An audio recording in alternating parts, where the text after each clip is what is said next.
Hey friends, hello and welcome back to this another video tutorial in this YouTube channel. So for today's video, we are going to share or I am going to share to you on how you can fix the HTTP error 400 or 400 on your Chrome browser. So for that, let's go quick into the process. This is just a very easy to fix issue. So in the Windows search bar, type Chrome. Best match Google Chrome. Go ahead and click on that. Now you have to click on the three dots at the top right corner, that is to customize and control your Chrome browser. Scroll down and you'll find the settings option, the one with the gear-like symbol. Click on that.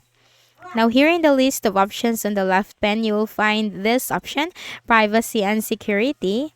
And here in the list of options, you'll find site settings, the last option. Controls what information sites can use and show, including location, camera, pop-ups.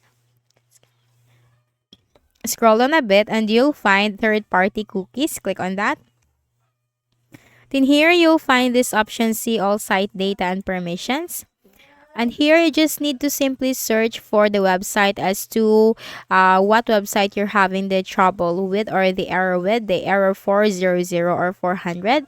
Then once you have searched for that website, then just simply click on this delete icon, or you can directly click on this delete all data, and you'll be signed out of all sites, including in open tabs. Any offline data will be deleted. Click on the delete option. And once done, close your Chrome browser and just open it again. And this time, the 400 HTTP error will be fixed. So that's it. I hope this video helped you. Kindly please do not forget to hit the like button and subscribe to our channel for more videos and tutorials like this. Thank you for watching.